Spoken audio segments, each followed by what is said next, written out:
Oke, Assalamualaikum warahmatullahi wabarakatuh. Om Swastiastu, Namo Buddhaya, salam kebajikan, selamat siang untuk Anda semua.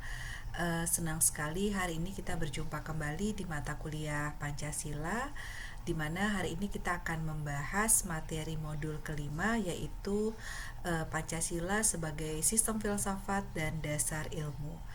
Nah, karena adanya keterbatasan waktu, sehingga untuk materi kajian Pancasila sebagai sistem filsafat, saya akan memberikan materi-materi tambahan yang akan saya upload di e-learning ya. Nah, nanti Anda bisa mempelajarinya.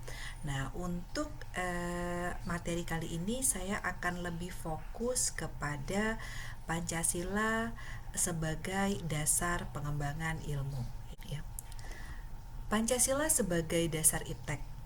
Nah, fakta yang kita saksikan saat ini adalah bahwa ilmu pengetahuan dan teknologi ini mendapatkan peran yang sangat sentral di dalam kehidupan manusia. Karena teknologi modern ini dikembangkan memang untuk memenuhi kebutuhan manusia ya. Nah, iptek itu tumbuh dengan sangat cepat, melebihi ritme dari perkembangan pertumbuhan dan perkembangan dari manusia itu sendiri. Ironisnya memang perkembangan iptek kadang tidak diikuti dengan dasar moralitas ataupun mentalitas atau dasar mentalitas daripada bangsa Indonesia itu sendiri atau manusia itu sendiri, khususnya rakyat Indonesia itu sendiri. Sehingga kalau misalnya kita lihat, banyak sekali sekarang ilmu pengetahuan yang dikembangkan untuk disalahgunakan ya. Nah, sebetulnya apa sih peran Pancasila sebagai dasar pengembangan iptek? Jadi kalau kita belajar itu ada ada pepatah, kita harus belajar adabnya dulu, nilai moralnya dulu, baru kemudian kita akan belajar tentang ilmunya, baru kita dapat mengembangkan ilmunya. Nah, peran Pancasila sebagai dasar pengembangan iptek di sini adalah di mana Pancasila sebagai dasar moralitas di dalam pengembangan iptek. Kalau kita ingin mengembangkan ilmu pengetahuan, kita harus mengutamakan nilai kemanusiaan. Kita harus mengutamakan nilai persatuan terlebih dahulu. Kita harus mengutamakan nilai demokrasi dan lain sebagainya. Nah, khusus di modul ke-6 ini kita akan belajar Pancasila sebagai dasar moralitas dalam perkembangan iptek ya. Nah, Nah, perkembangan teknologi pada dasarnya juga sangat mempengaruhi perilaku daripada manusia itu sendiri ya. Jadi salah satu efek dari perkembangan ilmu pengetahuan dan teknologi adalah perilaku manusia. Penemuan teknologi mampu mengubah atau mengatur perilaku seseorang ya. Contohnya demi tujuan ekonomis ya, karena perkembangan iptek demi tujuan ekonomis sehingga dapat mengubah perilaku seseorang menjadi konsumtif dan lain sebagainya ya. Nah, kemudian adanya behavior control, artinya bukan manusia lagi yang mengatur iptek, tetapi ipteklah yang mengatur manusia. Kan sekarang juga banyak sekali ya bahwa ketergantungan kita terhadap handphone dan lain sebagainya. Nah, ini merupakan mengubah perilaku kita, di mana perilaku kita tadinya menjadi manusia sosial berubah menjadi individualistik karena adanya kemajuan teknologi tersebut ya. Mungkin karena yang tadinya kita berkelompok itu ngobrol dan lain sebagainya, sekarang biasanya udah pegang handphone masing-masing, sehingga mengubah pola hidup kita menjadi sangat individualistik ya. Nah, masalah yang ketiga adalah eksistensi manusia ya, bahwa pemakaian teknologi sering sekali menggantikan eksistensi dari manusia itu sendiri akibat adanya perkembangan iptek. Nah, ini eh, peran manusia ini bisa digantikan oleh iptek ya. Kita tahu bahwa sekarang seperti jalan tol ya, jalan tol dengan gardu otomatis. Kalau dulu itu masih menggunakan manusia ya sebagai penjaga gardu tol, dan itu bisa menyerap banyak sekali tenaga kerja. Nah, sekarang sudah menggunakan e-money ya, mudah sekali, jadi tinggal tap. Nah, orang bisa bisa lewat. Nah, ini kan sebenarnya kalau kita pikir banyak sekali mengurangi ketersediaan lapangan kerja, tapi memang mungkin itu adalah tuntutan zaman dan didukung dengan kemajuan teknologi sehingga itu sistem tersebut digunakan ya. Nah, ini salah satu contoh kecil akibat teknologi pada perilaku manusia ya. Nah, kira-kira nilai-nilai pokok apa saja yang perlu diperhatikan di dalam perkembangan ilmu pengetahuan dan teknologi. Jadi dalam dasar moralitas dalam mengembangkan ilmu pengetahuan dan teknologi agar tetap manusiawi, yang pertama adalah rumusan hak azazi manusia. Nah, hak azazi manusia ini merupakan syarat mutlak ya di dalam perkembangan pengetahuan dan teknologi ya. Nah, HAM merupakan sarana hukum untuk menjamin penghormatan terhadap manusia ya ataupun individu, di mana individu dan manusia ini perlu dilindungi dari pengaruh penindasan ilmu pengetahuan dan teknologi itu sendiri. Yang pertama. Yang kedua, IPTEK harus mengutamakan nilai-nilai keadilan dalam bidang sosial, dalam bidang politik, kemudian dalam bidang ekonomi. Jika kita ingin memanusiakan pengembangan ilmu dan teknologi, berarti kita bersedia mendesentralisasikan monopoli pengambilan keputusan dalam bidang politik, ekonomi.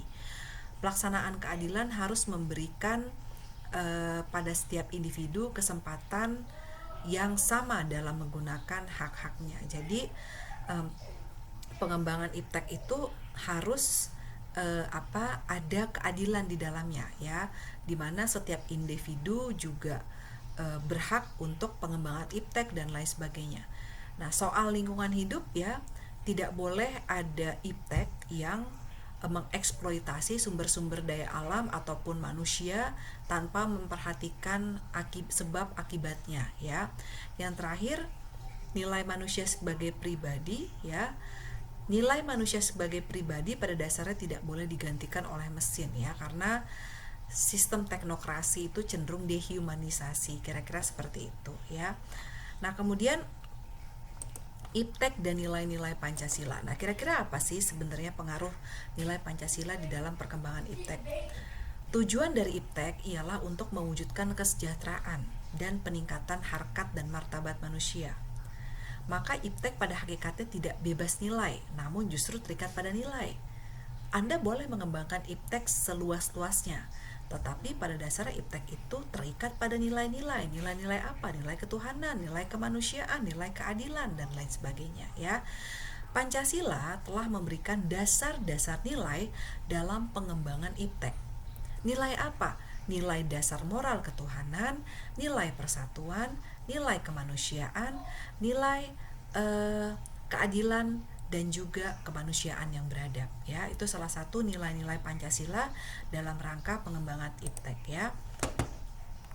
Nah, kita akan bahas dari sila per sila tentang bagaimana peranan Pancasila di dalam pengembangan IPTEK. Yang pertama, peranan sila pertama dalam dasar pengembangan IPTEK. Sila ketuhanan yang Maha Esa mengingatkan bahwa manusia itu adalah makhluk Tuhan, sehingga mempunyai keterbatasan ya, keterbatasan sebagai makhluk hidup ya. Sila ketuhanan yang Maha Esa mengkomplementasikan ilmu pengetahuan mencipta keseimbangan antara rasio, irasio, akal, dan kehendak. Jadi antara akal dan kehendak itu harus seimbang, karena kita harus mengingat nilai-nilai ketuhanan ya. Nah, berdasarkan sila ini, sila pertama, IPTEK itu tidak hanya memikirkan hasilnya atau temuannya ya. Jadi harus dipertimbangkan apakah akibatnya terhadap manusia sekitarnya atau ada atau tidak. Jadi antara akal dan kehendak itu harus seimbang. Kalau kita mengembangkan IPTEK, kita harus tahu kira-kira ada nggak dampaknya terhadap manusia lain. Ada nggak dampaknya terhadap lingkungan hidup ataupun makhluk hidup yang lain. Tentu saja yang kita maksud di sini adalah dampak yang negatif. Kalau misalnya negatif, itu mungkin harus direm kehendak kita. Tapi kalau memang itu misalnya dampak positif, mungkin bisa dikembangkan ya. Kira-kira sila pertama ini dasar moralitasnya itu menyeimbangkan antara antara rasional dan antara akal dan kehendak, ya. Kira-kira seperti itu. Nah, kemudian peranan sila kedua sebagai dasar pengembangan iptek. Sila kemanusiaan yang adil dan beradab memberikan dasar-dasar moralitas bahwa manusia dalam pengembangan iptek harus bersikap beradab. Karena apa? Karena iptek adalah hasil budaya dari manusia yang beradab. Oleh karena sebab itu, yang namanya iptek dikembangkan harus hakikatnya demi kesejahteraan umat manusia. Tidak boleh justru untuk menghancurkan umat manusia, ya. Iptek bukan untuk kesombongan, bukan untuk keserakahan manusia, namun harus diabadikan demi meningkatkan harkat dan martabat manusia. Jadi iptek itu tidak boleh diciptakan untuk kesombongan, ya, untuk mendegradasikan harkat dan martabat manusia, apalagi sebagai makhluk Tuhan, ya. Pengembangan iptek harus mensejahterakan manusia dengan cara-cara yang berperi kemanusiaan pula. Efek uji coba harus atas dasar etis, ya. Penciptaan harus dasar etis, tidak merugikan manusia lain, ya. Nah, zaman boleh berkembang, tetapi pengembangan iptek harus tetap mengutamakan nilai-nilai kemanusiaan, ya. Tidak boleh cenderung dehumanisasi, kira-kira seperti itu. Nah, kemudian peranan sila ketiga, ya. Pengembangan iptek hendaknya harus dapat mengembangkan rasa nasionalisme, ya. Jadi mengembangkan iptek bukan nantinya justru mengikis rasa nasionalisme, ya.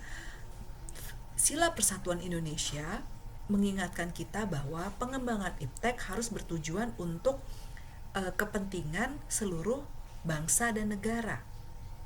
Untuk kepentingan bangsa, untuk persatuan bangsa, tidak boleh namanya pengembangan iptek itu justru dapat menghancurkan persatuan dan kesatuan bangsa. Kemudian pengembangan iptek oleh para anak bangsa itu harus memprioritaskan bangsa sendiri, ya. Tidak boleh kemudian dikembangkan untuk kepentingan bangsa lain, ya. Jadi sebisa mungkin kita sebagai anak bangsa, kita kemudian menjadi seorang ilmuwan atau mengembangkan ilmu pengetahuan dan teknologi, harus memprioritaskan kepentingan bangsa, harus dikembangkan secara merata untuk kemajuan bangsa. Jangan kemudian kita memprioritaskan kepentingan bangsa lain. Kira-kira seperti itu peranan sila ketiga dalam pengembangan iptek. Nah, kemudian peranan sila keempat sebagai dasar pengembangan iptek, yang namanya pengembangan iptek ini harus demokratis. Artinya, setiap ilmuwan itu memiliki kebebasan dalam pengembangan iptek. Anda juga harus menghormati, menghargai orang lain di dalam rangka mengembangkan ilmu pengetahuan dan teknologi, ya, dengan kemampuan yang mereka miliki masing-masing. Yang pertama itu. Yang kedua, sebagai seorang ilmuwan dalam rangka mengembangkan ilmu pengetahuan dan teknologi, Anda harus siap memiliki sikap terbuka untuk dikritik, dikaji ulang, ataupun dibandingkan dengan penemuan lain. Nah, inilah demokrasi. Anda harus menghormati orang lain dalam rangka mengembangkan iptek. Anda harus mau mempunyai sikap terbuka untuk dikritik penemuan Anda, untuk dikaji ulang penemuan Anda, untuk dibandingkan penemuan Anda dengan penemuan orang lain. Nah, ini merupakan dasar-dasar dari demokrasi dalam pengembangan iptek, ya. Membuka kesempatan yang sama bagi semua warga negara untuk mengembangkan iptek. Mengenyam hasilnya pun bersama-sama sesuai dengan kemampuan dan keperluan masing-masing. Kira-kira seperti itu, ya. Nah, terakhir, bagaimana peranan sila kelima sebagai dasar pengembangan iptek? Pengembangan iptek haruslah menjaga keseimbangan antara keadilan dalam kehidupan kemanusiaan, yaitu keseimbangan keadilan dalam hubungannya dengan diri sendiri maupun diri dengan Tuhan, manusia dengan manusia, manusia dengan masyarakat, bangsa dan negara, serta manusia dengan alam lingkungannya. Sila keadilan sosial memperkuat keadilan yang lengkap dalam alokasi dan perlakuan. Artinya, hasil pengembangan teknologi ini harus dapat dirasakan manfaatnya secara adil oleh seluruh manusia, umat manusia, masyarakat bangsa dan negara, alam lingkungannya, ataupun pihak-pihak yang terkait di dalam pengembangan iptek tersebut. Jadi hasil dari pengembangan iptek tersebut jangan hanya kemudian ditujukan kepada pihak tertentu, kepada kelompok tertentu. Kalau memang dampaknya signifikan bagi masyarakat, ya semua harus bisa menikmati hasil daripada perkembangan iptek itu sendiri. Nah, itu dasar moralitas sila kelima ya. Nah, ini adalah materi-materi Pancasila sebagai dasar pengembangan iptek, di mana kalau kita lihat di sini adalah Pancasila ini digunakan sebagai dasar moralitas di dalam perkembangan iptek. Sila pertama menjadi dasar moral, pembatasan antara rasio dan kehendak. Kita harus bisa menahan diri kita untuk mengembangkan ilmu pengetahuan apabila dirasa ilmu pengetahuan itu nantinya akan membawa suatu hal yang buruk terhadap eksistensi manusia itu sendiri ya. Yang kedua, iptek dikembangkan harus dengan mendasari nilai-nilai kemanusiaan. Yang ketiga, pengembangan iptek harus mengutamakan kepentingan bangsa dan negara, harus mengutamakan rasa nasionalisme ya, bukan pengembangan iptek itu justru dapat dapat memecah belah persatuan bangsa. Pengembangan iptek harus memprioritaskan kepentingan bangsa dan negara. Nah, kemudian sila keempat, di dalam pengembangan iptek itu ada makna demokrasi. Setiap warga negara berhak untuk mengembangkan ipteknya. Setiap ilmuwan harus mau dikritik, harus mau bersikap terbuka, harus mau dibandingkan penemuannya dengan penemuan dari orang lain ya. Yang kelima, manfaat dari iptek itu sendiri harus dapat dirasakan oleh semua kalangan yang terkait, masyarakat kah, bangsa dan negara kah, atau pihak-pihak yang terkait lainnya. Tidak boleh diprioritaskan hanya untuk satu golongan saja, tidak boleh diprioritaskan untuk satu orang saja dan lain sebagainya. Nah, kira-kira itu ya materi kita untuk sila dasar moralitas Pancasila dalam pengembangan iptek. Nanti akan saya tambahkan materi-materi pelengkapnya di dalam video-video ataupun artikel-artikel yang akan saya upload di e-learning. Semoga bermanfaat. Sampai bertemu di materi modul selanjutnya. Assalamualaikum warahmatullahi wabarakatuh. Terima kasih semuanya.